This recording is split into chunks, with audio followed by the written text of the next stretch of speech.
ma'am has just told all of us that this is my topic. But there was a very interesting question or interesting thing that ma'am has just pointed out, that how I came to this topic. Well, there are two things which goes through in one's life. One is, especially in the teacher's life, one is the teacher's teacher, and second is the teacher's student. So Dr. Foster's is the Dr. Foster which is there in my research thesis, which will be there in my research thesis, Marlowe, which will be there in my research thesis, is a contribution of none other than my loving sir, Rizwan sir. When he taught us, I thought that I must do something more than what sir has told us, and he has activated the interest towards this particular master of Renaissance. Secondly, when you talk about Beckett, so when I was teaching this particular play, I was all confused, just like the character of Beckett seems to be confused, but though he's not confused. But I was all confused that what is meant by the various dialogue uttered by these greats.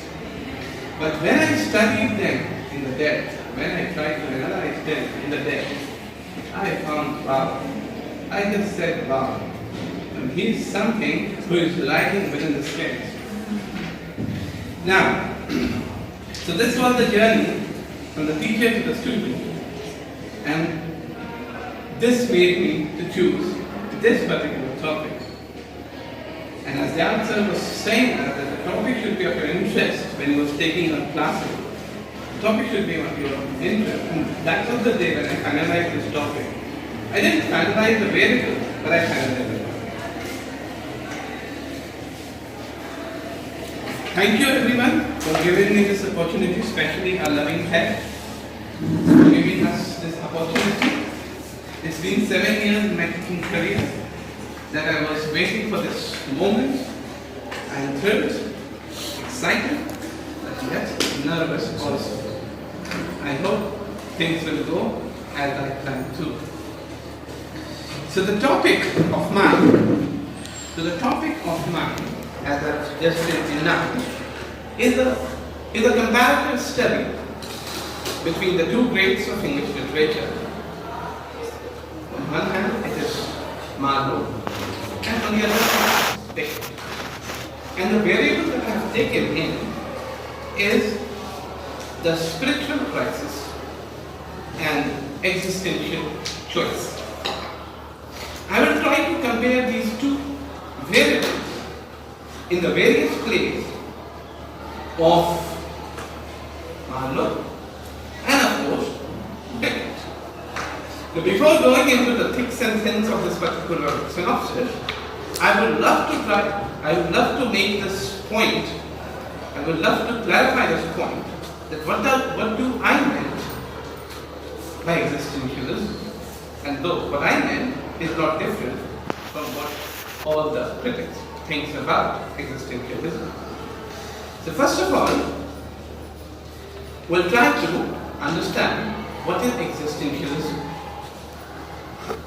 Now this particular theory makes individual topmost. Everybody wants to be on the topmost position, and this theory makes an individual on the topmost. And it also talks about humanity, not specific but general, because it talks about individual as specific entity of existentialism. Now, this individual has to be free from all the supernatural beings. By supernatural being, I meant gods, the divine gods, the traditional practices, the customary systems that we are following. You have to be free from all sorts of things. It is you who has to be in the center. But there is a very important thing that I found out while I was doing that on one hand I'm talking about existentialism, and on the other hand there is a glimpse of Renaissance. And Renaissance means bringing humanity in the center, and existentialism means bringing individual in the center. So again, this will going to gauge my attention when I will be doing my thesis, and I'll be trying to explore it in a more substantial and exploring manner. Now, this individual is a disoriented individual. He's seeing around him these practices. He's seeing these practices are hindering him in his path of success. He's seeing that, oh my God, the cat has just trust me. I should not go for the interview. And when I'm not going for the interview, what is happening? I'm losing my job. So this philosophy, this theory, brings man above everything. And if I'm not wrong, even Kierkegaard said it brings man above God, which I don't believe. And he is absolutely confused in this confused world. He don't know.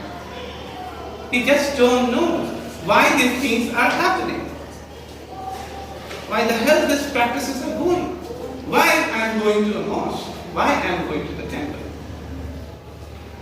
Is there any benefit? No, not at all. So it goes against it. There is another, aspect to it, which is not agnostic in nature, but rather more religious believer in nature.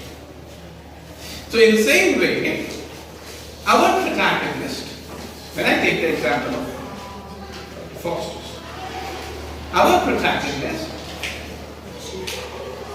revolted against God. He revolted against God. And look, who is our protagonist? A doctor in theology. He said, no, these necromantic books are heavenly. I just cannot. I have to breathe up. Though the critic says that it is an element of Renaissance. But my teachers, people present over here, I said, I believe it is not Renaissance. Because Renaissance talks about humanity. And does he do anything for the cause of humanity? No.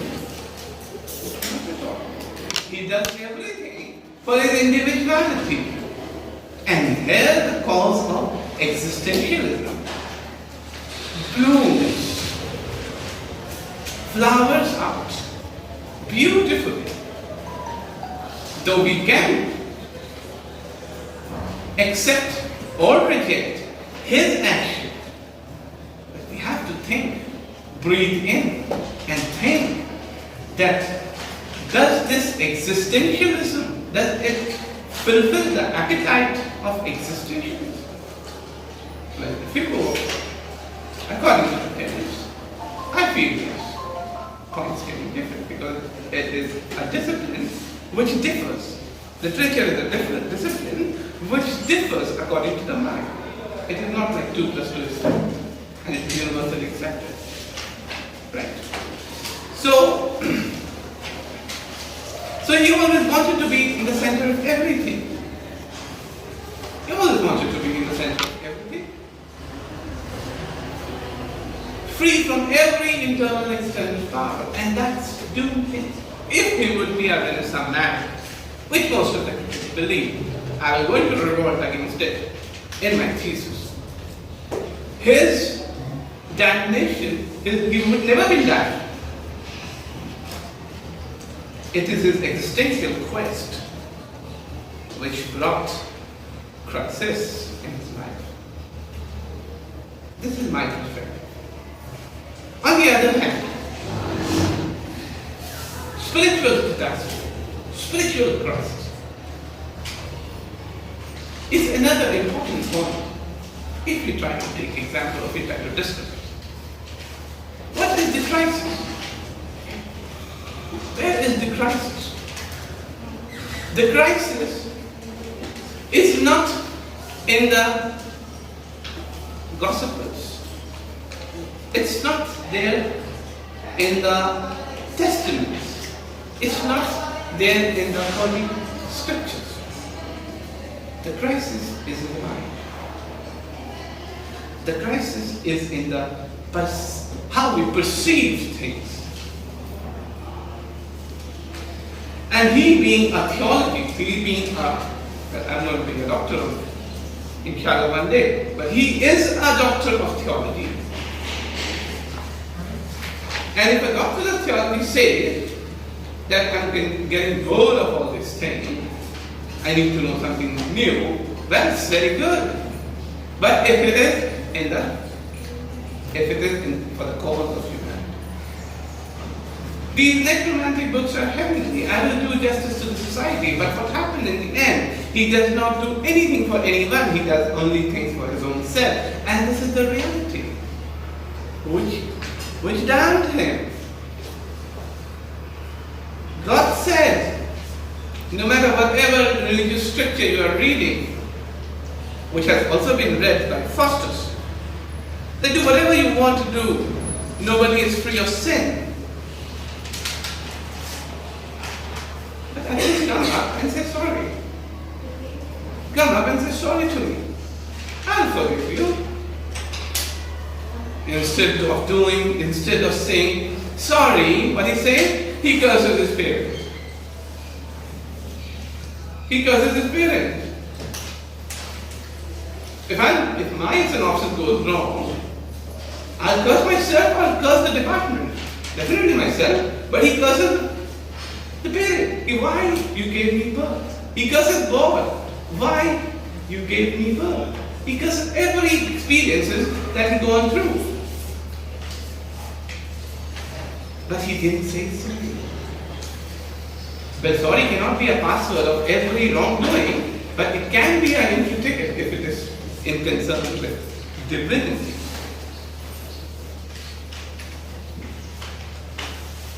On the other hand, the great Beckett, he takes the thing in a very different way.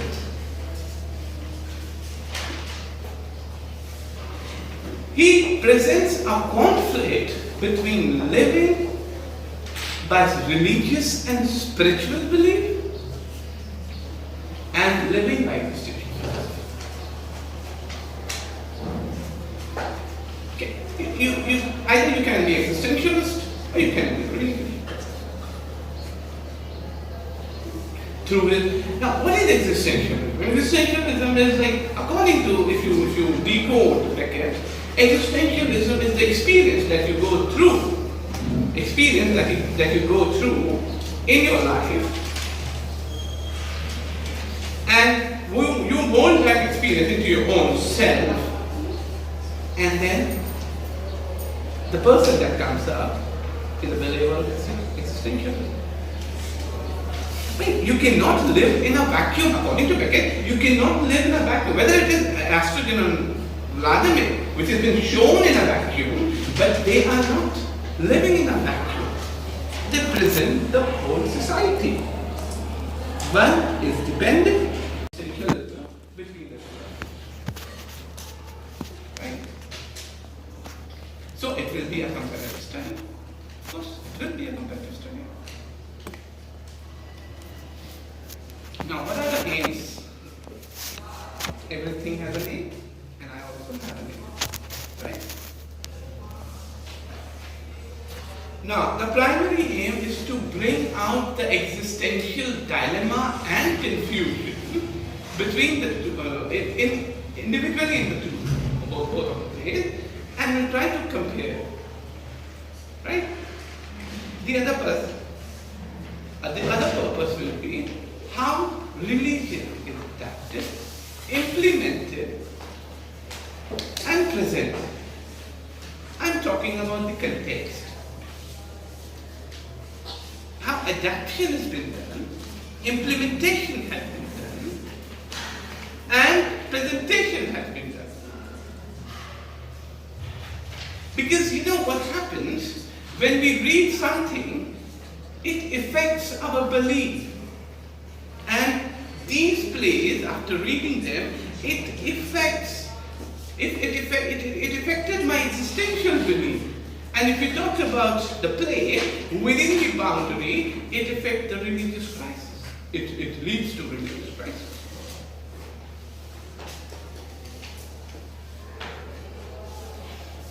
Now there are some hypotheses also. First is there is no significant differences. Second, in the existential, there is no significant difference between the two plays in the existential quest. Second is there is some differences on the religious crisis level. And third is, what I feel is Marlow's religious, this is a very important point. This is what I came to the conclusion. I hope I'll be not nulling out this hypothesis, right? So you see, I believe that Marlow's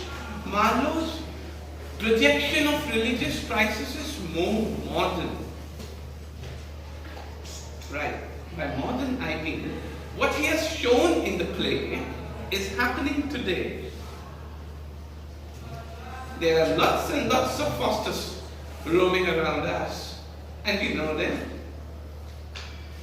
But, I'm not going to go into details, but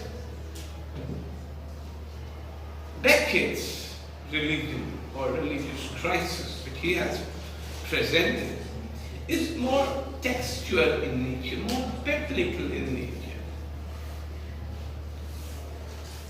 Right? And when I say this, I meant that he is quoting the lines from the Gospels. Oh, this version of Gospel is saying this version of Gospel is saying this. Okay, there can be a difference of sentences, but the moral outcome, I guess, is the same.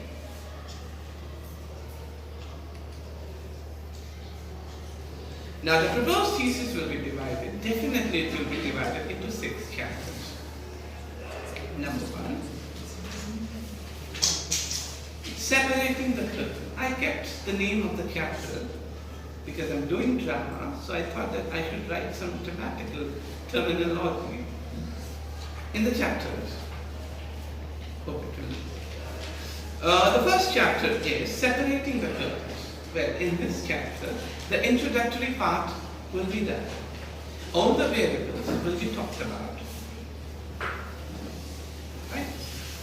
Each and every terminology will be presented in a best possible manner with a proper reference and everything.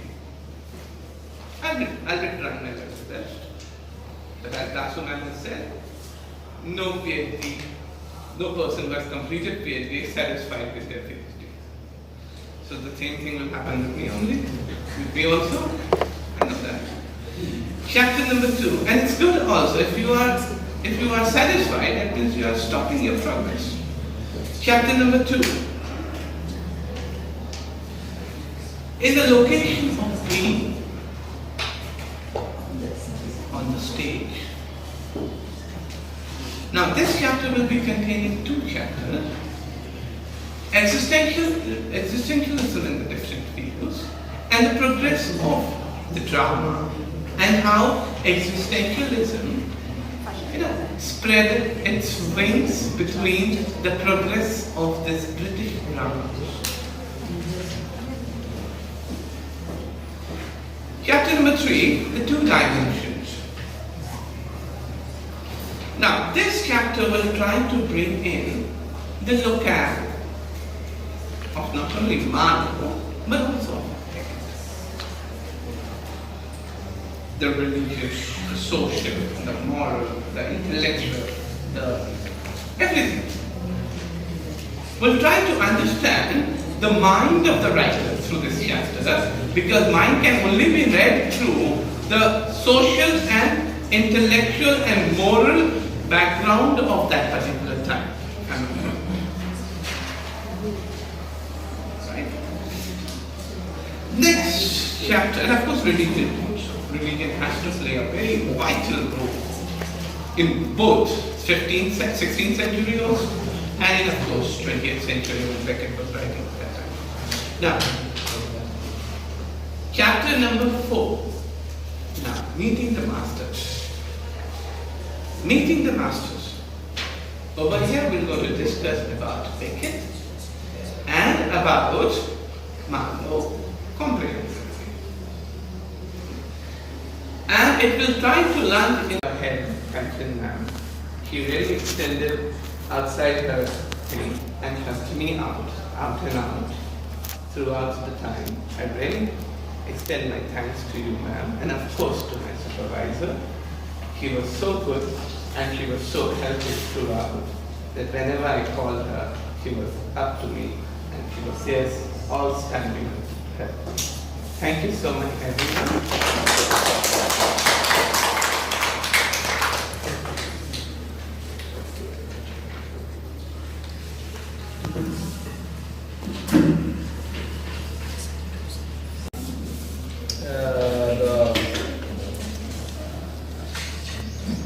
Structuring of the synopsis, maybe, because we have been talking since morning about it. Not this particular, in general, we're talking about the structure of the synopsis and that next thing. So those format is it. But I thought let me first start with the best.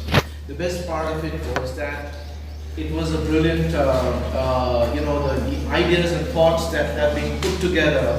And the bridging of the gap of a few centuries that has been put together has been brilliant. And I would simply put it like this. I have been thinking about this and talking about this to my students at time, because I don't get anyone to talk to. That's another problem. But the thing is that I very strongly feel, for many reasons that things like existentialism have been there in man from the very beginning, but it started making its impact from the Renaissance. The time when man removed God from the center and put man in the center of the cosmos. We know what happened to Galileo. So there has been the fact that there has been a quest, search, a spiritual quest, and other things.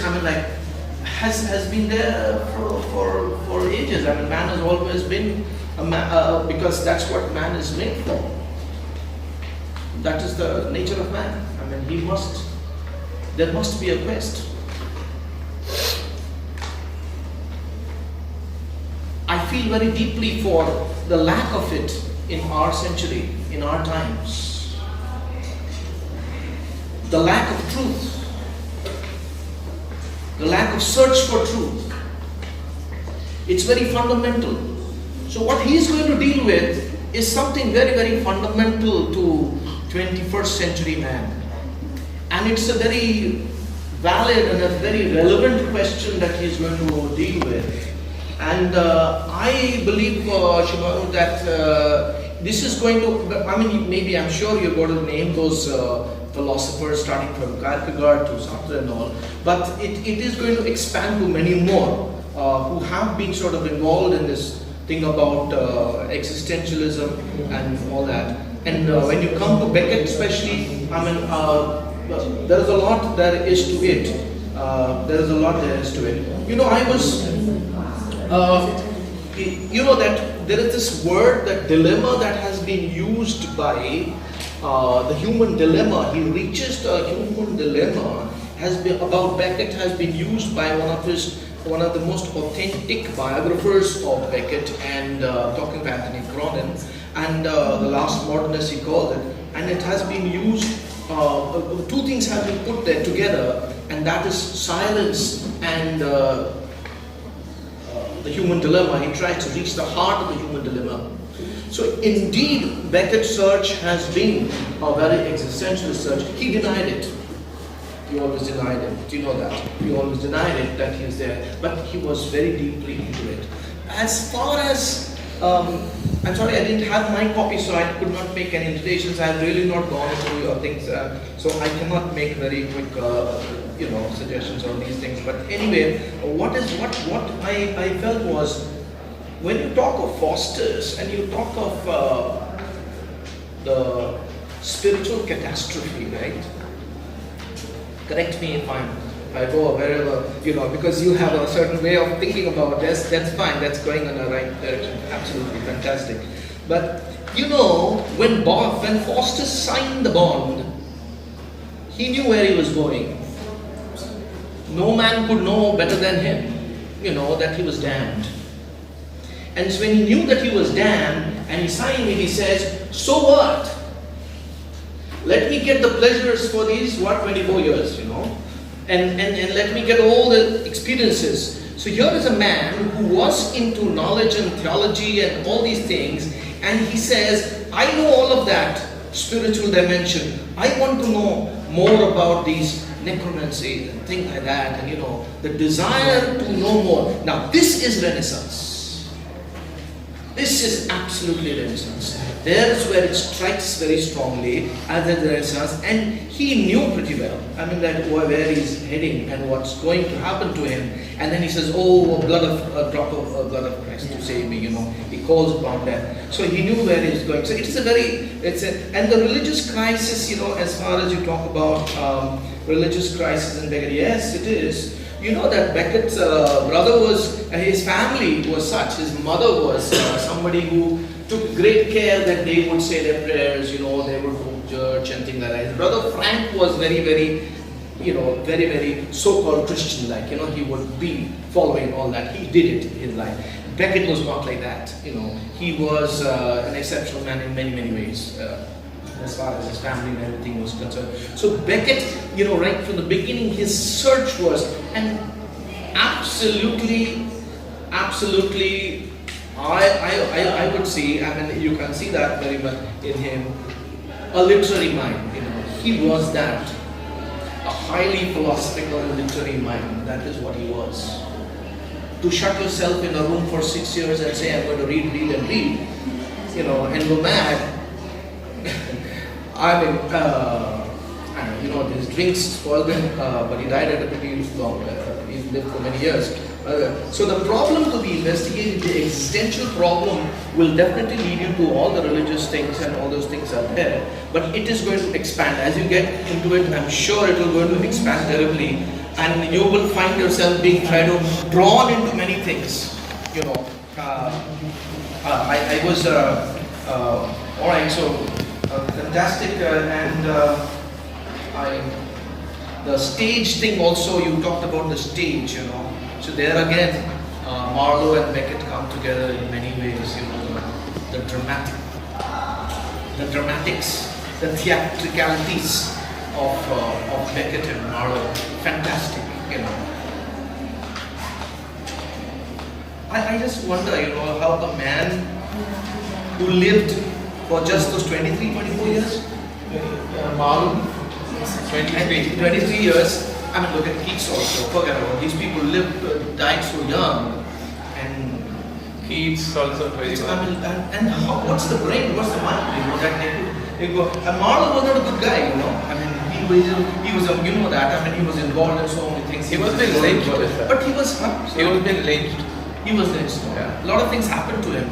Eventful. Even Beckett was stabbed once for no fault of his. Somebody just came and stabbed him. So not because he was a criminal or involved in any crime, he just stabbed him. So these people have gone through experiences which are physical and otherwise, and mental and things like that. So they, absolutely comparable. Absolutely comparable. Fantastic. Thank you for opening up this vista